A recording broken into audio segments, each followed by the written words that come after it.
Se da vida as ondas agitadas são, se desanimado julgas tudo vão, contas muitas bênçãos, conta cada vez, e has de ver surpreso quanto Deus já fez. Quantas bênçãos e quantas são, recebidas da divina mão. Conta cada vez, has de ver surpreso quanto Deus já fez. Tens acaso mágoas, duro é teu lidar, é pesada a cruz que tens de suportar. Contas muitas bênçãos, não duvidarás, e cantando alegre os dias passarás. Quantas bênçãos e quantas são, recebidas da divina mão. Conta cada vez, has de ver surpreso quanto Deus já fez.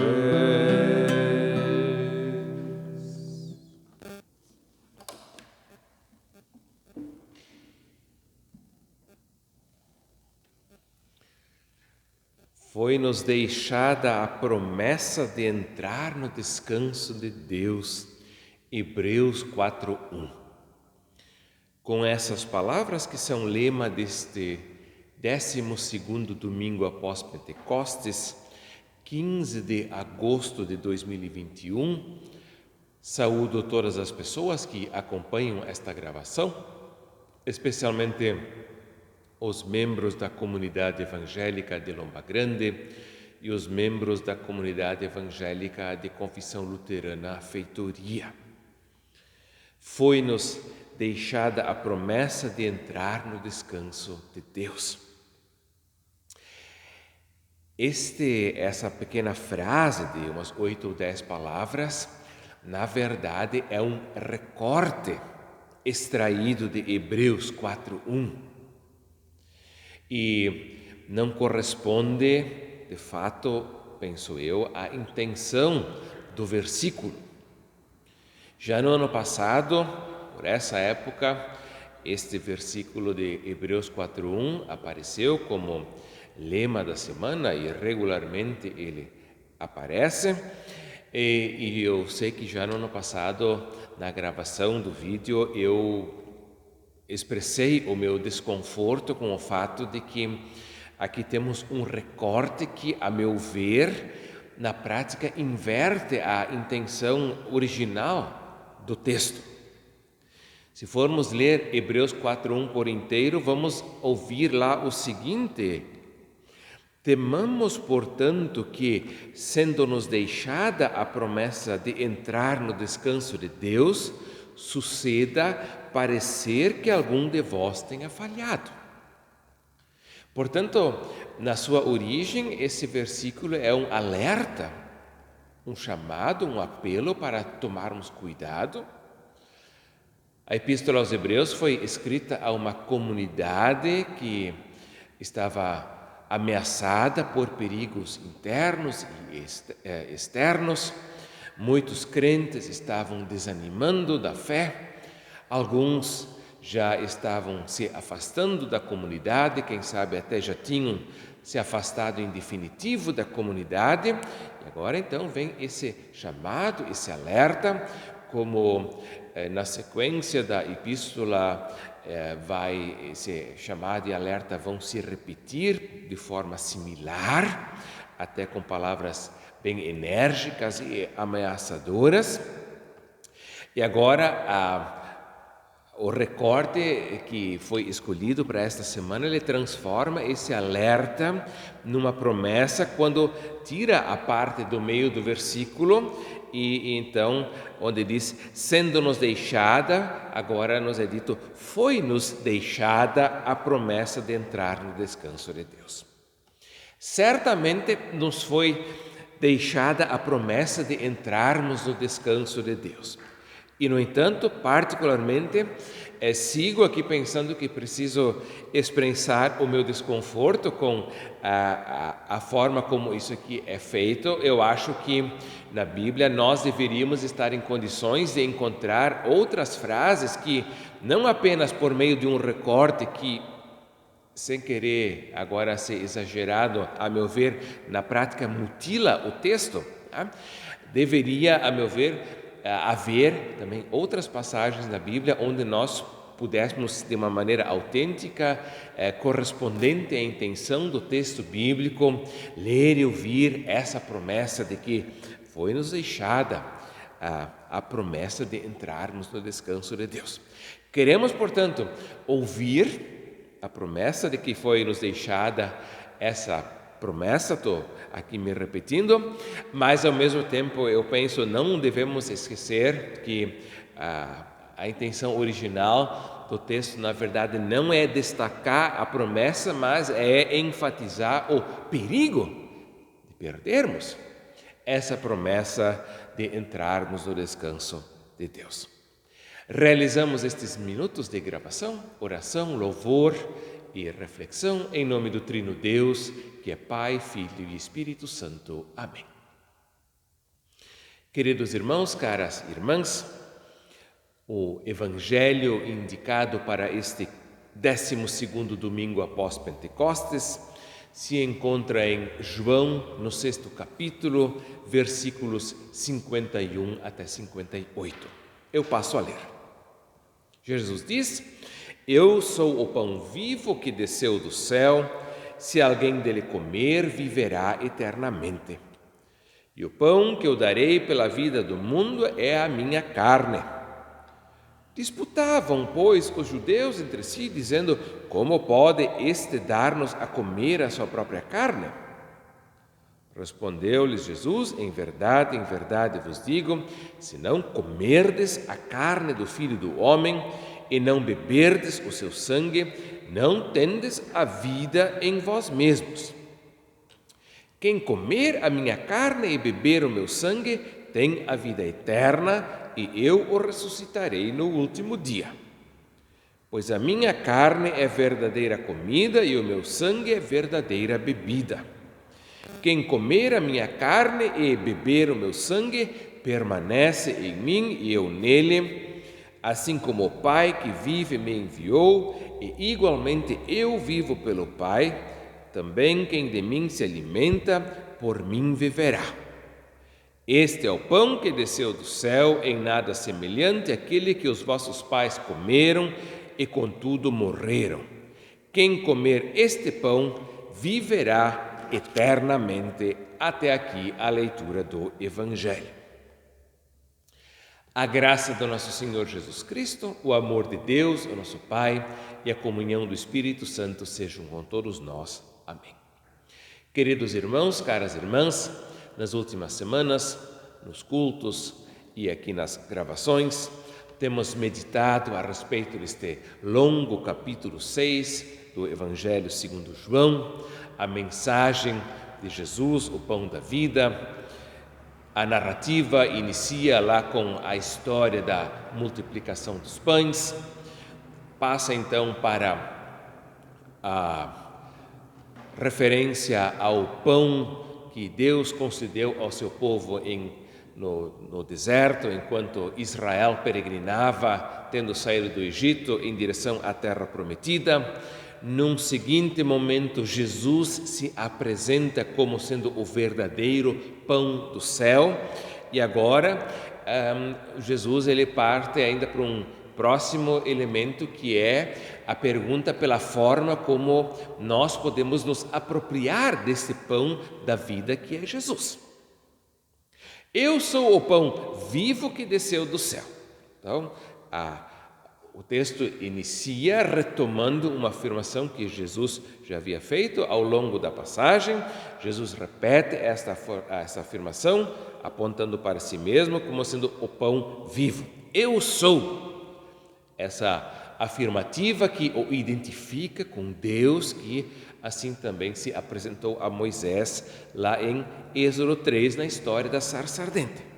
Eu sou o pão vivo, ou seja, o pão que tem vida em si mesmo e o pão que está em condições de conceder vida a quem dele se alimenta. Se alguém dele comer, viverá eternamente. Temos aqui uma promessa, como tantas outras.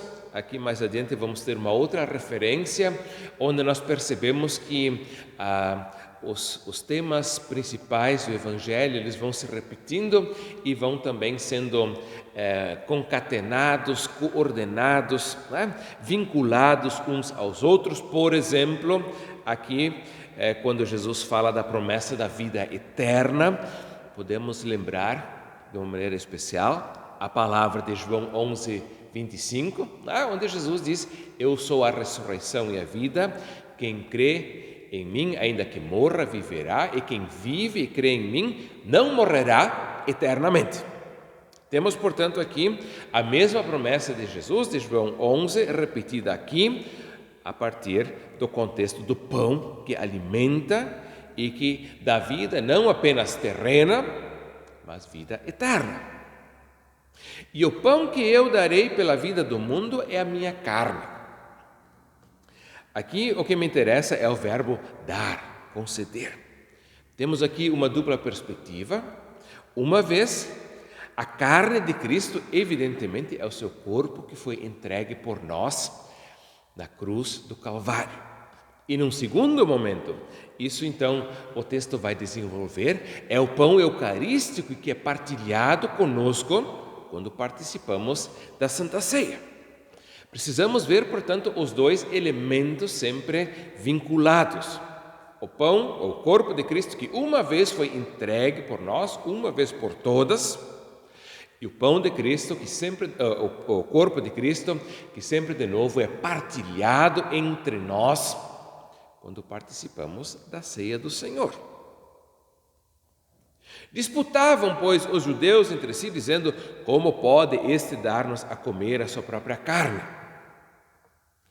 Disputavam, um verbo que, à sua maneira, remete novamente à história no deserto, onde o povo se alimentou do maná. Lembra o fato de que o povo sempre de novo murmurou contra Deus e contra o seu servo Moisés.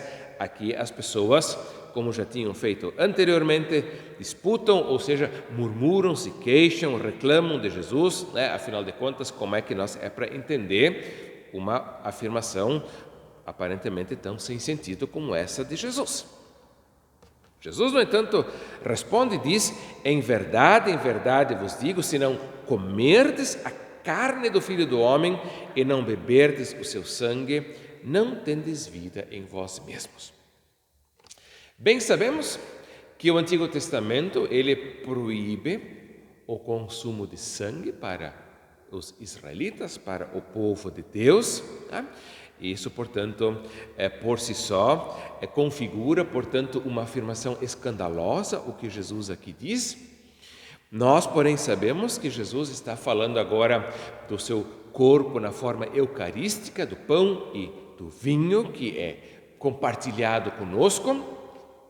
A igreja primitiva, nós sabemos, lá pelo século II, ela foi confrontada com a suspeita ou até a acusação, de que entre os cristãos se praticava a assim chamada antropofagia, quer dizer, o consumo de carne humana.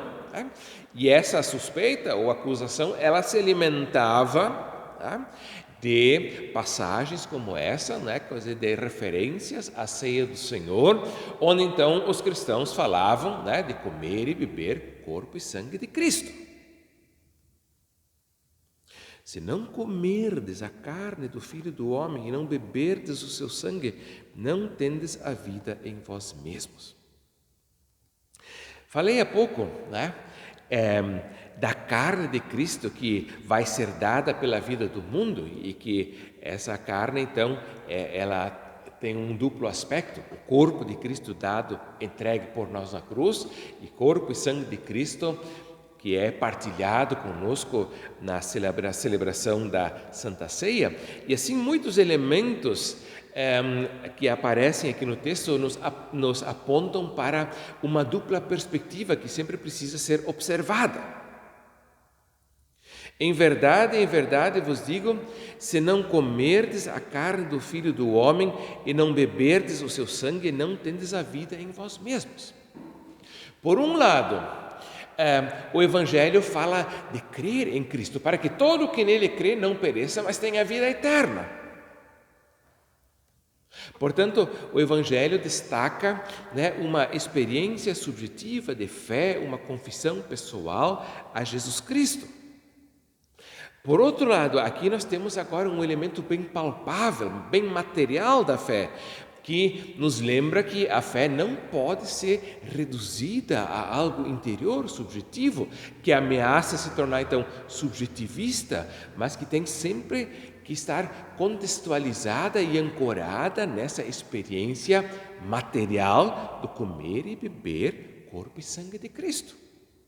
Portanto, o interior e o exterior não podem ser separados, mas precisam permanecer unidos. Além disso, a fé é uma experiência pessoal, única de cada um, algo único e, acho que posso dizer, intransferível. E, no entanto, mais uma vez, ela não pode se tornar algo individualista, mas precisa ser vivido em comunidade. E a Santa Ceia, evidentemente, é algo que só pode ser celebrado com os irmãos e com as irmãs da fé em Jesus Cristo. Portanto, sempre de novo, dois aspectos polares que não podem ser separados. Se perdemos um, estamos ameaçados de perder também o outro. Os dois elementos precisam andar de mãos dadas. O elemento subjetivo da fé, o elemento objetivo do comer e do beber, o aspecto individual da fé, com o elemento coletivo do pertencimento ao corpo de Cristo, que então também é a sua igreja. Quem comer a minha carne e beber o meu sangue tem a vida eterna. Mais uma vez, dois elementos aqui. Tem a vida eterna presente. E eu ressuscitarei no último dia, futuro. Um traço bem característico do Evangelho segundo João, que ele gosta de conjugar dois elementos polares, às vezes até aparentemente contrários entre si, e diz, olha, as duas coisas, os dois elementos, um parece às vezes excluir o outro, não podem se excluir mutuamente, mas precisam ser levados em consideração ao mesmo tempo. A vida eterna presente em Cristo, no comer e beber, na fé, que se apropria do corpo e sangue de Cristo, que é partilhado conosco na ceia eucarística, e ao mesmo tempo essa expectativa pela consumação plena da vida eterna no reino de Deus. Quem comer a minha carne e beber o meu sangue, permanece em mim e eu nele. O permanecer remete ainda a uma outra passagem, que é lá de João 15, onde Jesus fala, eu sou a videira e vocês são os ramos, e onde então ele também diz que nós precisamos permanecer nele para produzirmos frutos. Novamente aqui, o permanecer tem uma dupla perspectiva, assim como tantos outros elementos que procurei destacar aqui. Nós permanecemos em Cristo e Ele, por sua vez, permanece em nós. Portanto, uma rica mensagem que nos é aqui anunciada. Aqui temos, portanto, depois do milagre da multiplicação dos pães, depois da referência ao maná, ao pão do céu lá no deserto, depois da afirmação de que o verdadeiro pão do céu não é o maná, mas é Jesus Cristo. Vem agora aqui a afirmação, o anúncio sobre a forma como nós podemos e devemos nos apropriar desse corpo, desse sangue de Cristo, dado e derramado por nós para a remissão dos nossos pecados e para a nossa salvação. E a paz de Deus, que excede todo o nosso entendimento, guardará os nossos corações e as nossas mentes em Cristo Jesus, o nosso Senhor. Amém. Cantei no início do hino número 626, as estrofes 1 e 2, se da vida as ondas agitadas são, e agora vou entoar ainda as duas últimas estrofes. Quando vires outros com riqueza e bens, lembra que tesouros prometidos tens.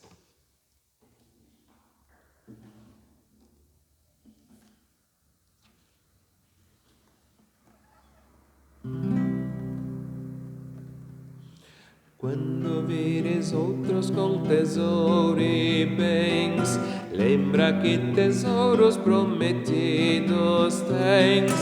Nunca os bens da terra poderão comprar a mansão celeste em que tu vais morar. Quantas bênçãos e quantas são recebidas da divina mão. Uma, conta cada vez, has de ver surpreso quanto Deus já fez. Seja teu conflito fraco ou forte aqui, não te desanimes, Deus será por ti. Seu divino auxílio minorando o mal, te dará consolo e paz celestial. Quantas bênçãos e quantas são recebidas da divina mão. Uma, conta cada vez, has de ver surpreso quanto Deus já fez.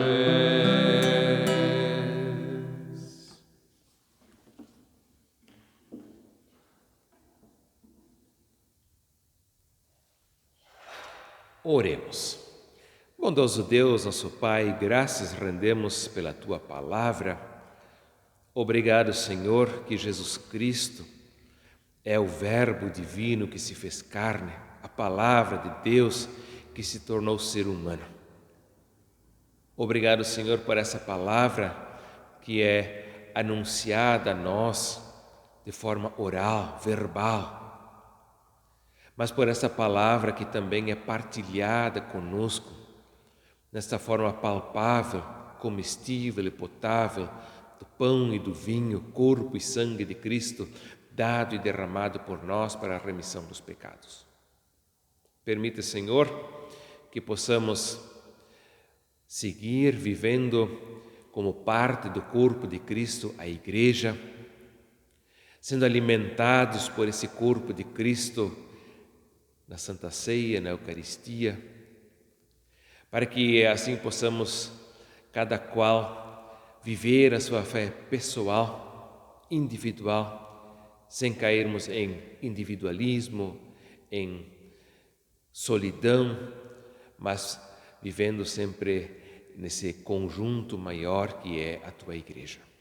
Abençoa e guarda todos nós, protege-nos de corpo e alma, família, casa, trabalho, saúde. Em tudo, Senhor, nos confiamos em Tuas mãos e agradecemos por Tua bondade sobre nós. Assim pedimos e agradecemos e unimos todas as coisas na oração que Cristo nos ensinou quando dizemos: Pai nosso que estás nos céus, santificado seja o Teu nome. Venha o Teu reino, seja feita a Tua vontade, assim na terra como no céu. O pão nosso de cada dia nos dá hoje, e perdoa-nos as nossas dívidas, assim como nós também perdoamos aos nossos devedores. E não nos deixes cair em tentação, mas livra-nos do mal, pois Teu é o reino, o poder e a glória para sempre. Amém.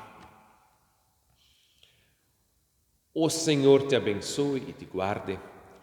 O Senhor faça resplandecer o seu rosto sobre ti e tenha misericórdia de ti. O Senhor sobre ti levante o seu rosto e te dê a sua paz. Amém.